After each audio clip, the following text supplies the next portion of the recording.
بسم اللہ الرحمن الرحیم۔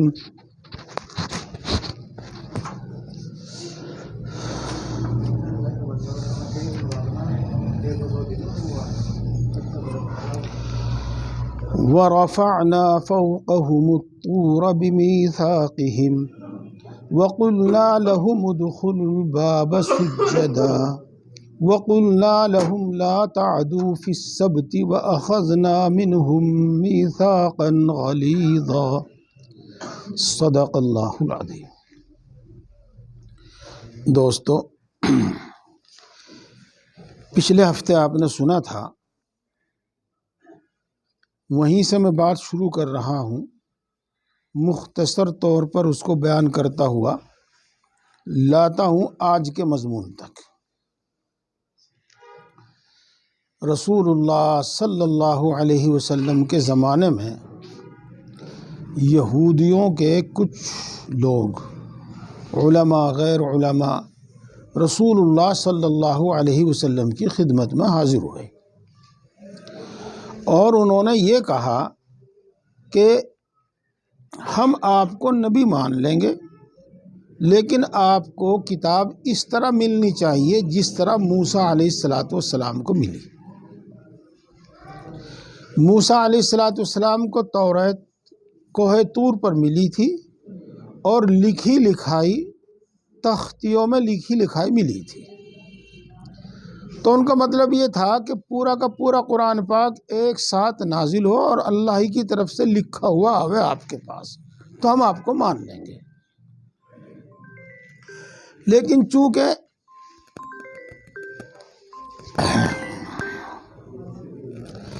ایک گھنٹے کے بعد بات کروں گا انشاءاللہ،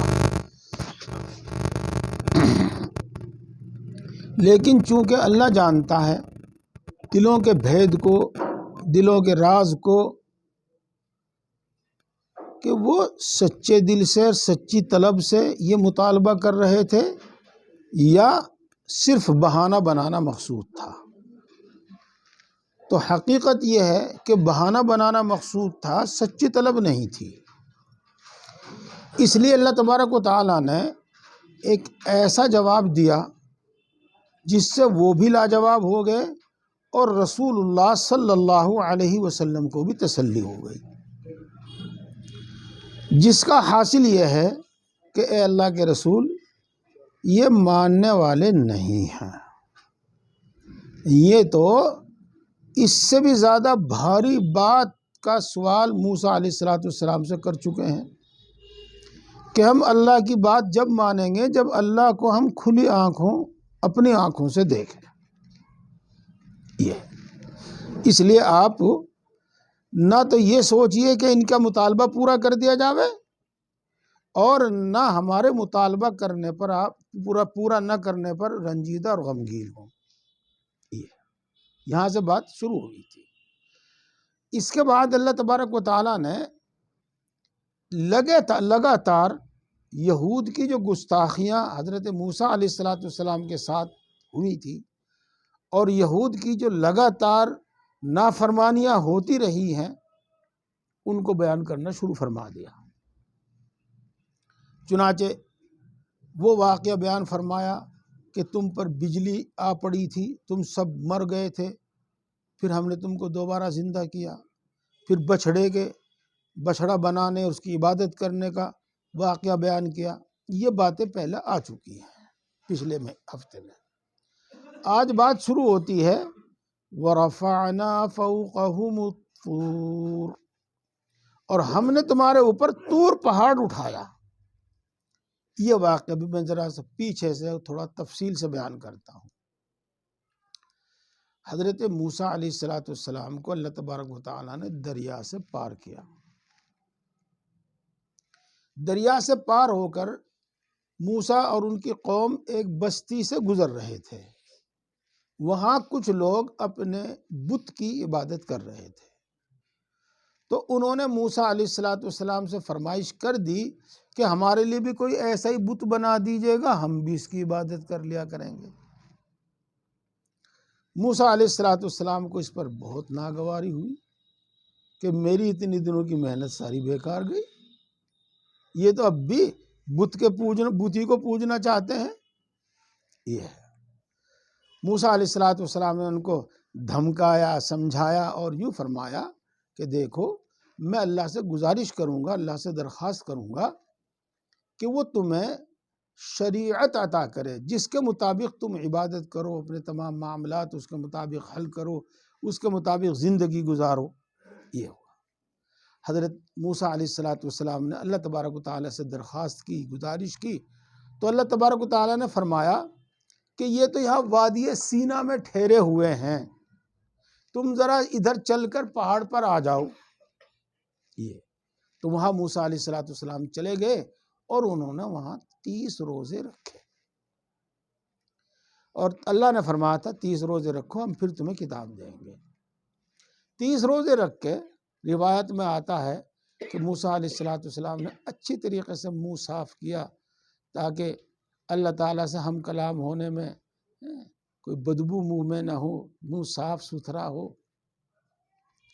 جب آ کے اللہ تبارک و تعالیٰ سے ہم کلامی ہوئی تو اللہ تبارک و تعالیٰ نے فرمایا کہ اے موسیٰ، روزے دار کے منہ کی بدبو تو ہمیں مشک کی خوشبو سے بھی زیادہ پسند ہے، تم جاؤ واپس اور 10 روزے رکھ کے آؤ اور منہ صاف کیے بغیر آؤ. دوستو اس سلسلے میں اس وقت بیان کرنے سے ذرا بات زیادہ لمبی ہوگی، لیکن آپ سن چکے ہوں گے رمضان المبارک میں. لیکن مجھے بھی اندیشہ ذرا ہو جا کہ بھائی بیان کرنے والے، بتانے والے بھی بس ایسے بیچارے کتاب پڑھتے چلے جائیں، نہ ان کی سمجھ میں آوے کیا کہہ رہا کتاب والا، نہ سننے والوں کی سمجھ میں آوے کہ کیا کہہ رہا پڑھنے والا. خیر چلو کبھی پھر موقع ہوگا تب بتائیں گے. اب موسیٰ علیہ السلام کو اللہ تبارک و تعالیٰ نے تورات عطا فرما دی. موسیٰ علیہ السلام جب تورات لے کر واپس گئے تو دیکھا کہ انہوں نے بچڑے کی عبادت شروع کر رکھی ہے، جس کا ذکر پچھلے ہفتے آیا تھا. خیر موسیٰ علیہ السلام کے کہنے سننے سے اور اس بچڑے کو جلانے سے، ختم کرنے سے اور بچڑے سے توبہ کرنے کے بعد، پچھلے ہفتے اس کا بھی ذکر آیا تھا، موسیٰ علیہ السلام نے تورات ان کے سامنے رکھی. انہوں نے پڑھی، اس کے احکام سمجھے اور صاف، جیسے ہمارے گاؤں میں کہا کہ نا صاف ناٹ گئے، موسیٰ ہمارے بس کا نہیں ان پہ عمل کرنا، ہم نہیں کرنے کے اس پہ عمل. یہ سیدھے ناٹ گئے. موسیٰ علیہ السلام کو غصہ بہت آتا ہی تھا، آپ جانتے ہیں تیز جلالی تھے وہ. ہاں سمجھایا بتایا ان کو، آخر وہ اس بات پر تیار ہو گئے.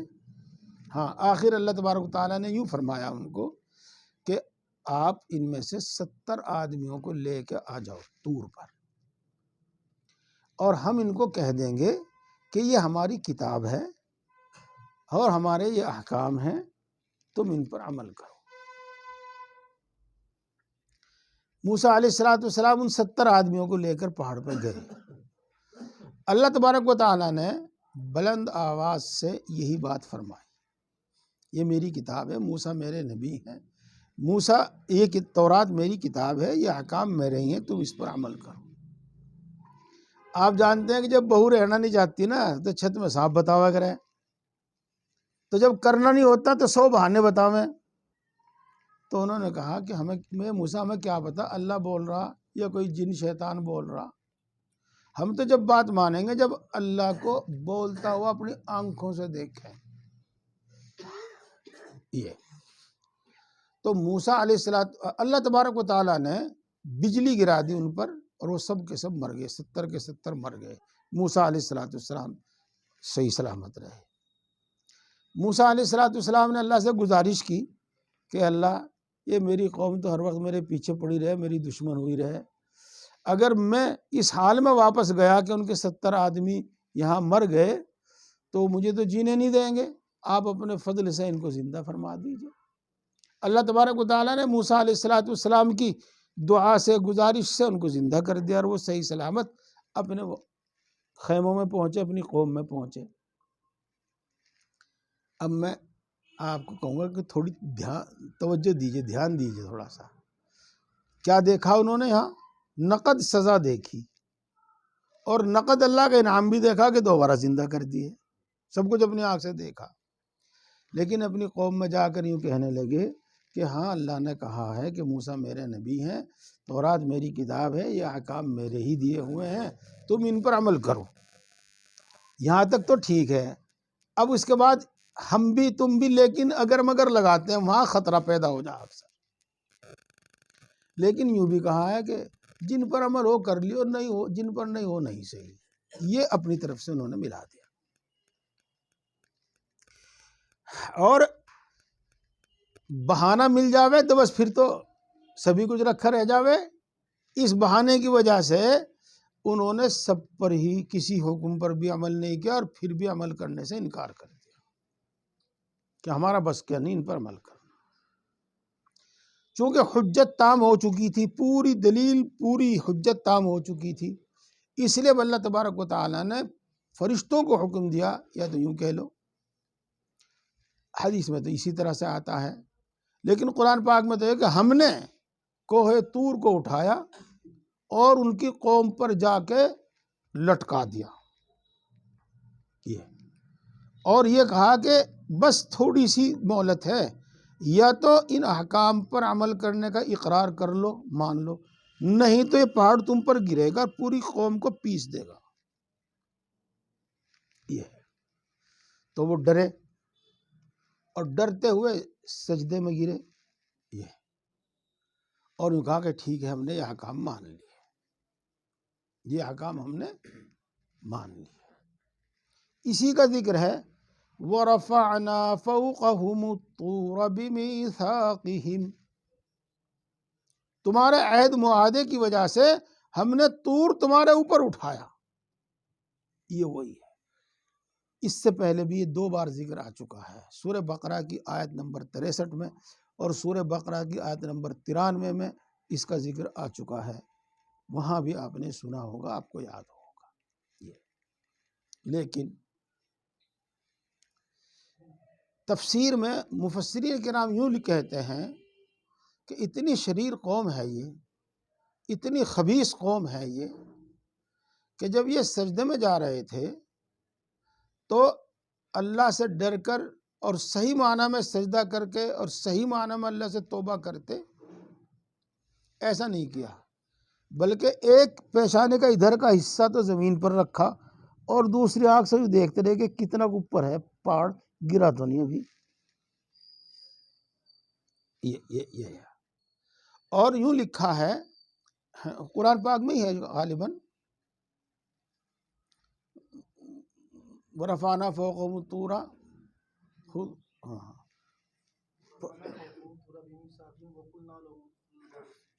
یہ تو یہاں ہے، وہاں ہے ذُلَّةً،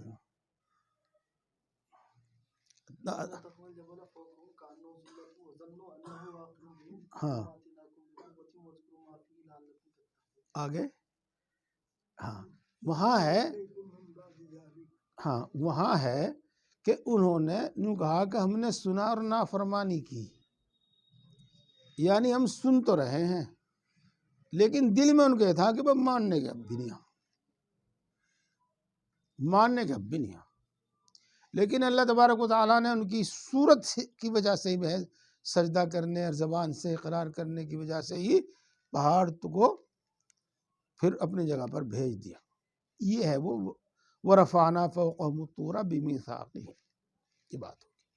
دوستو سورہ بقرہ میں بھی یہ قصے آئے ہیں ان کی نافرمانیوں کے، وہاں میں نے عرض کیا تھا کہ یہ محض قصہ بیان کرنا نہیں ہے، بلکہ یہ اس امت کے واسطے نصیحت ہے، اس امت کے واسطے عبرت ہے کہ جنہوں نے اللہ کی کیا حکام کی نافرمانیاں کی، ان کے ساتھ کیا ہوا۔ پیارے بھائیوں، الحمدللہ ثم الحمدللہ، ہمارے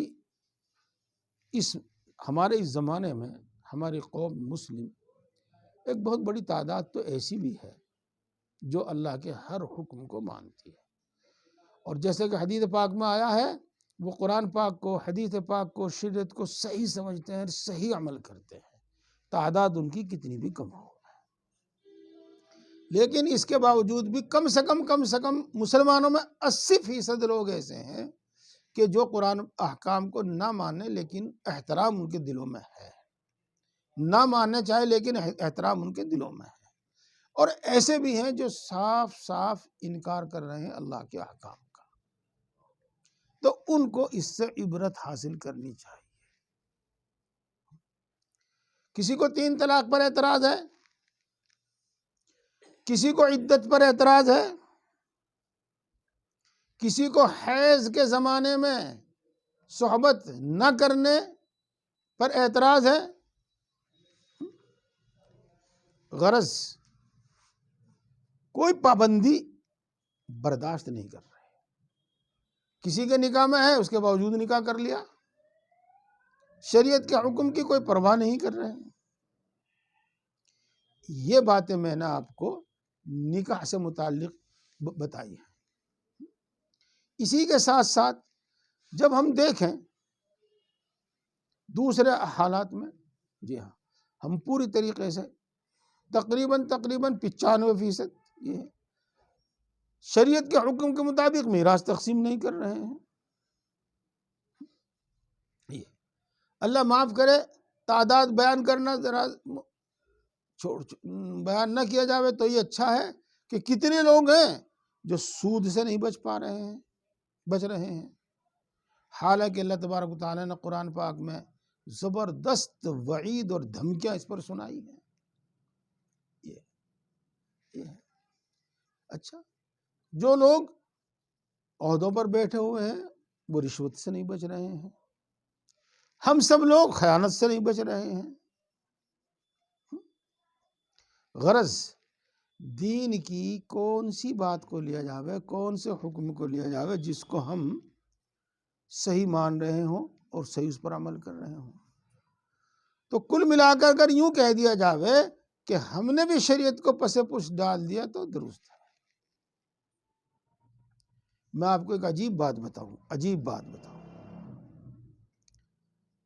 گجرات میں رمضان شریف میں ایک جگہ رہتا تھا، ایک ہی سال رہا وہاں پر، جہاں کا ایک قصہ ہے یہ، تو اس میں یہ تجویز ہوئی، یہ نظام بنا کہ فجر کی نماز میں 2-3 مسئلے بتا دیے جائیں، تو میں مسئلے بتاتا تھا، اور تاکہ مسائل کی اہمیت ہو اس کو ظاہر کرنے کے واسطے ایک بات بھی بتاتا تھا جو بالکل صحیح ہے، اور وہ یہ کہ مسائل سیکھے بغیر اور احکام سیکھے بغیر ہم دین پر عمل نہیں کر سکتے۔ عرض کیا تھا کہ فضائل تو احکام پر عمل کی ترغیب کے واسطے ہیں، اصل دین تو مسائل اور احکام ہی ہے۔ تو یہ بات ان سے برداشت نہیں ہوئی، اور انہوں نے اگلے سال مجھے بلانے سے انکار کر دیا۔ یہ تو دیکھو ہمارا بھی مسائل کے ساتھ یہ برتاؤ ہے، احکام کے ساتھ ہمارا بھی یہ برتاؤ ہے۔ اب اس کے بعد سمجھیے گا کہ اللہ تبارک و تعالیٰ کا ایک دستور ہے، اللہ تعالیٰ قرآن پاک میں فرماتے ہیں سنت اللہ ولن تجد لسنت اللہ تبدیلا، ایک ہے ولن تجد لسنت اللہ تحویلا، اللہ کا ایک دستور ہے اور تو اللہ کے دستور میں کوئی ترمیم اور تبدیل نہیں دیکھے گا۔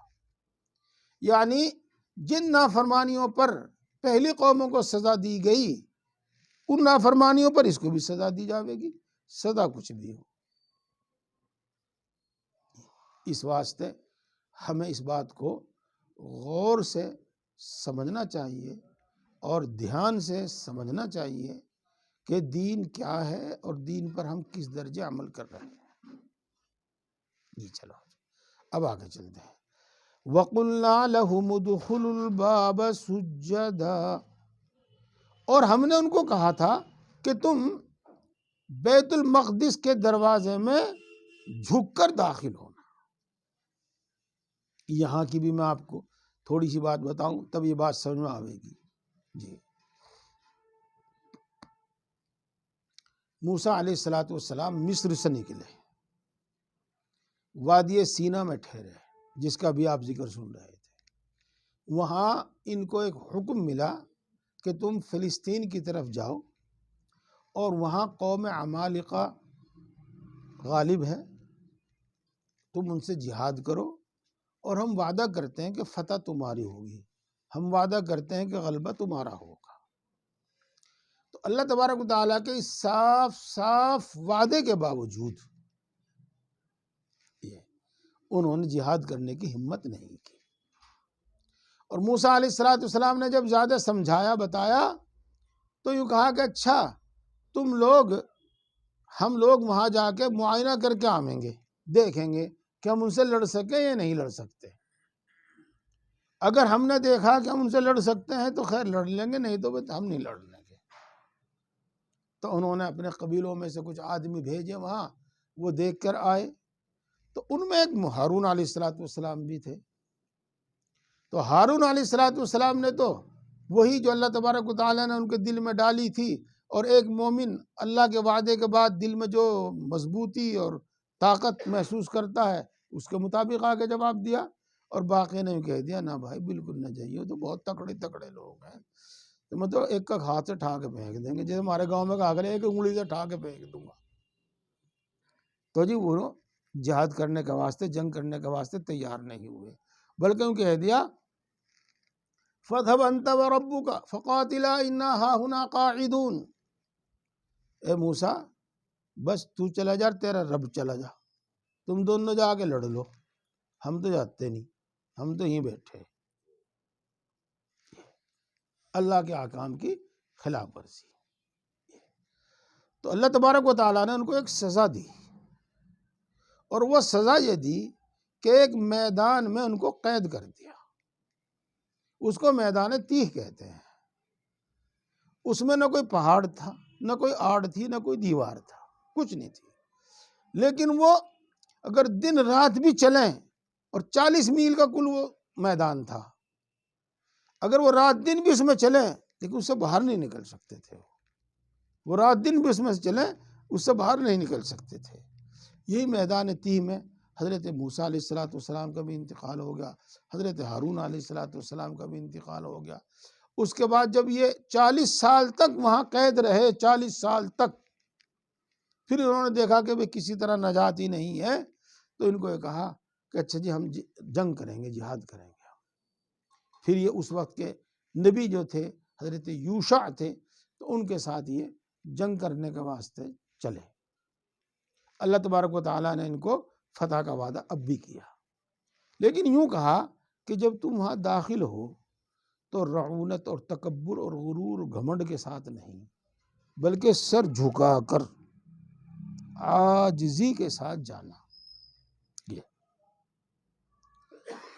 لیکن اللہ تعالیٰ قرآن پاک میں دوسری جگہ فرماتے ہیں، تفسیروں میں اس کی وضاحت آتی ہے کہ بجائے سر جھکا کر چلنے کے، یہ اللہ کے حکم کا مذاق اڑاتے ہوئے چوتڑوں کے بل چلے، یوں سرک کے چلے۔ یہ بہرحال اللہ تبارک و تعالیٰ ان کو سزا بھی دیتا رہا، اور اللہ تبارک و تعالیٰ ان کو معاف بھی کرتا رہا۔ تو ایک نافرمانی، اللہ کے حکم کی خلاف ورزی ان کی یہ تھی، اللہ تعالیٰ اس کو بھی یہاں بیان فرما رہے ہیں۔ وَقُلْنَا لَهُمُ ادْخُلُوا الْبَابَ سُجَّدًا، اور ہم نے ان کو یوں کہا تھا کہ تم دروازے میں، یعنی بیت المقدس کے دروازے میں جھک کر داخل ہونا، لیکن انہوں نے آگے آ رہا ہے کہ اس کی بھی خلاف ورزی کی۔ وَقُلْنَا لَهُمْ لَا تَعْدُوا فِي السَّبْتِ، اور ہم نے ان کو کہا تھا کہ تم ہفتے کے دن اللہ کے حکم سے تجاوز نہ کیا کرو۔ یہ اس کا قصہ اس طرح پر ہے کہ حضرت داؤد علیہ السلام کے زمانے کی یہ بات ہے، موسیٰ علیہ السلام کے کافی بعد۔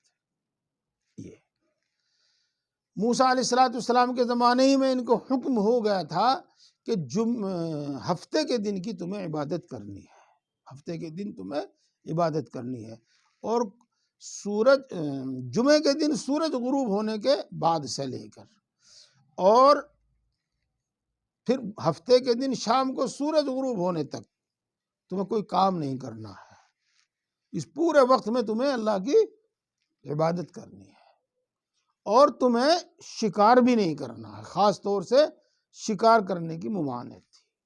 یہ ایک بستی تھی، جو دریا کے کنارے پر تھی،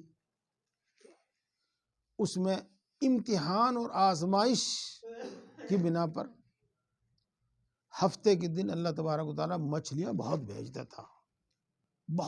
تھا، دریا کی سطح پر کناروں پر خوب مچھلیاں دکھائی دیتی تھی۔ تو ان لوگوں نے یہ کیا کہ دوسرے دنوں میں، ہفتے کے علاوہ دوسرے دنوں میں، اس دریا میں سے چھوٹی چھوٹی نہریں، نالے کھود دیے جو آگے سے بند تھے، اور دریا میں سے ان میں پانی جاتا تھا، اور پانی کے ساتھ مچھلیاں بھی چلی جاتی تھی۔ جب دیکھتے تھے کہ مچھلیاں اس میں خوب آ گئی ہیں تو پھر دریا کے پاس جو تھا وہاں ناکا لگا دیا کرتے تھے وہ، تاکہ یہ واپس نہ جائیں، اور اگلے دن ان کو، دوسرے دن، تیسرے دن پھر ان کو یہ پکڑ لیا کرتے تھے، یعنی ہفتے کا دن گزرنے کے بعد پھر یہ اس کو پکڑ لیا کرتے تھے۔ یہ اللہ تبارک و تعالیٰ کے حکم کی خلاف ورزی اس میں بھی ہے۔ اللہ تبارک و تعالیٰ کے حکموں کو پورا پورا بجا لانا چاہیے، اس میں کوئی حیلہ حوالہ، حیلہ بہانہ نہیں کرنا چاہیے۔ یہ تو اس کی وجہ سے اللہ تبارک و تعالیٰ نے ان کو کچھ لوگوں کو بندر بنا دیا اور کچھ لوگوں کو سور بنا دیا۔ یہ تھا، اسی بارے میں فرمانے، اور ہم نے ان کو یوں کہا تھا کہ تم ہفتے کے دن میں اللہ کے حکم سے تجاوز مت کیا کرو۔ وَأَخَذْنَا مِنْهُمْ مِيثَاقًا غَلِيظًا، اور ہم نے ان سے اس پر پکا عہد لیا تھا، جیسا کہ آپ پہلے کوہ طور ان پر لٹکا کر حضرت موسیٰ علیہ السلام سے۔ فَبِمَا نَقْضِهِمْ مِيثَاقَهُمْ، بس ان کے اس عہد کو توڑنے کی وجہ سے، وَكُفْرِهِمْ بِآيَاتِ اللَّهِ، اور ان کے اللہ کے احکام کا انکار کرنے کی وجہ سے، وَقَتْلِهِمُ الْأَنْبِيَاءَ بِغَيْرِ حَقٍّ، اور ان کے انبیاء کو ناحق قتل کرنے کی وجہ سے، وَقُلْنَا لَهُمْ وَقَوْلِهِمْ قُلُوبُنَا غُلْفٌ، اور ان کے یہ کہنے کی وجہ سے کہ ہمارے دلوں پر تو مہر لگی ہوئی ہے، ہمارے دل تو غلاف کے اندر ہے۔ بل طبع اللہ علیہا بکفرہم فلا یؤمنون الا قلیلا۔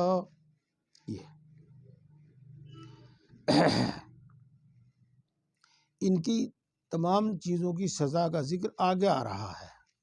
یہ بس میں اتنی بات بتا دوں آپ کو، انہوں نے اللہ کے حکام کا انکار کیا، اور انبیاء کرام علیہ السلام جو بعد میں آتے رہے اور ان کو سمجھاتے رہے تو وہ ان کو ناگوار گزرتا تھا، اور انہوں نے کئی انبیاء کرام علیہ السلام کو قتل کیا۔ یہ بات تو چلی رہی ہے، لیکن پھر میں عرض کر دوں کہ ہمارا مقصد صرف قصے کہانی سنانا نہیں ہے، بلکہ قرآن پاک کی آیات کی تفسیر اور اس سے جو ہمیں عبرت اور نصیحت ملتی ہے وہ مقصود ہے۔ اب بھی ہمارا یہی حال ہے۔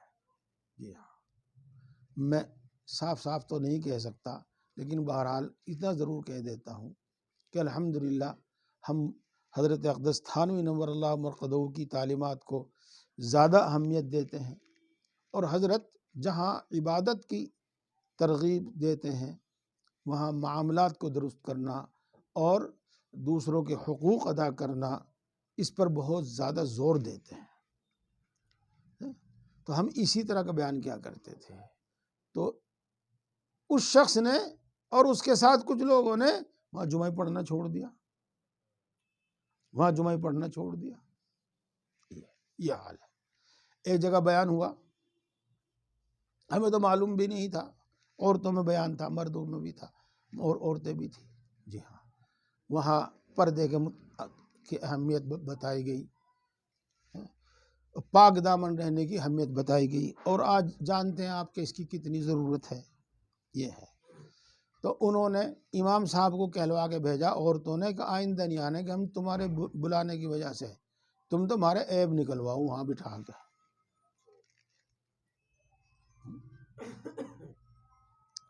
یہ داڑھی کے بارے میں 2-4 مرتبہ زور دے گا کہہ دیں تو کہہ رہا ہے اپنی بات کرا کرو تم نماز روزے کی، زیادہ آگے نہ بڑھا کرو۔ تو بہرحال اس حد تک ہم نہیں پہنچے، اور کیا پتہ زمانہ وہ آ جاوے، وہاں ہمارے بعد میں وہ زمانہ بھی آ جاوے۔ لیکن میرے دوستو، اللہ کے احکام کا احترام اور علماء کرام پر اعتماد، البتہ یہ سمجھ لو کہ کون صحیح کہتا ہے کون غلط کہتا ہے۔ آپ لوگوں میں بھی ہم بیٹھتے ہیں، آپ لوگوں کی باتوں سے ہم انداز ہوتا ہے کہ الحمدللہ آپ بہت بڑی تعداد میں ایسے لوگ ہیں جو صحیح غلط کو سمجھتے ہیں اور اچھے اور برے علماء کو بھی سمجھتے ہیں۔ تو بہرحال اعتماد کرنا چاہیے، اور ان کی باتوں کو اگر سمجھ میں بھی نہ آویں تو مان لینا چاہیے۔ اعتماد کا مطلب یہی ہوتا ہے، لیکن اللہ کے حکام پر عمل کرنا چاہیے۔ اچھا، اب درمیان میں ایک بات رہے گی، وہ بھی لے لو، اور پھر میں بات ختم کر رہا ہوں۔ وَقَوْلِهِمْ قُلُوبُنَا غُلْفٌ، اور وہ یوں کہتے تھے کہ ہمارے دل تو غلاف میں ہے، غلاف میں۔ ہاں، کتنی بھی ڈرانے والی بات کہہ لو اور کتنی بھی فضیلتیں سنا لو، ہمارے دل میں نہیں ہونے کا بالکل بھی اثر۔ ہمارے دل تو غلاف میں ہے، وہاں تمہاری بات جاتی نہیں، وہاں تک اثر ہی نہیں کرتی ہمارے دل میں۔ یہ کہا انہوں نے۔ اللہ تبارک و تعالیٰ نے فرمایا کہ نہیں، تمہارے دل غلاف میں نہیں ہے، بلکہ بات یہ ہے کہ اللہ تبارک و تعالیٰ نے تمہارے کفر کی وجہ سے، اللہ کے حکام کے بار بار انکار کی وجہ سے اور اللہ کے حکام کی خلاف ورزی کی وجہ سے دلوں پر مہر لگا دی۔ کفر کی، اللہ کے حکام کی خلاف ورزی کی سزا میں دلوں پر مہر لگا دی، دل ایسے سخت کر دیے کہ اب ان کے اندر نصیحت اور دھمکی اثر ہی نہیں کرتی۔ یہ مطلب ہے اس کا، بل طبع اللہ علیہا بکفرہ۔ اور آگے اللہ تبارک و تعالیٰ نے ارشاد فرما دیا کہ اے محمد صلی اللہ علیہ وسلم، یہ لوگ تھوڑی ہی تعداد میں ایمان لاویں گے، یہ یہود ایمان نہیں لاویں گے۔ چنانچہ آپ نے سنا ہوگا، بہرحال بہت مرتبہ ذکر آیا ہے، آپ کو یاد ہوگا کہ خیبر میں وہاں سے انہوں نے نکلنا گوارا کیا، اور انہوں نے قتل ہونا گوارا کیا، اور اپنا شہر چھوڑنا گوارا کیا، لیکن رسول اللہ صلی اللہ علیہ وسلم پر ایمان نہیں لائے۔ آج بھی خیبر کو یاد کر رہے ہیں، اور آج بھی اس کا بدلہ لینے کا دم بھر رہے ہیں۔ لیکن جو کچھ ہوگا اللہ بہتر جانے، کیا ہونے والا ہے صحیح اللہ ہی جانتے ہیں، اور کوئی دوسرا صحیح نہیں جانتا۔ بہرحال اتنا ضرور بتا دیتا ہوں میں کہ اللہ یوں فرما رہے ہیں، فَلَا يُؤْمِنُونَ إِلَّا قَلِيلًا، تو بہت تھوڑی تعداد میں کچھ لوگ ایمان لائے، ورنہ سب کچھ برداشت کیا اور ایمان نہیں لائے۔ وہ بھی بس آگے دوسری بات چلے گی، یہی بات ختم کرتا ہوں۔ اللہ تعالی ہم سب کو سمجھ اور عمل کی توفیق عطا فرمائے۔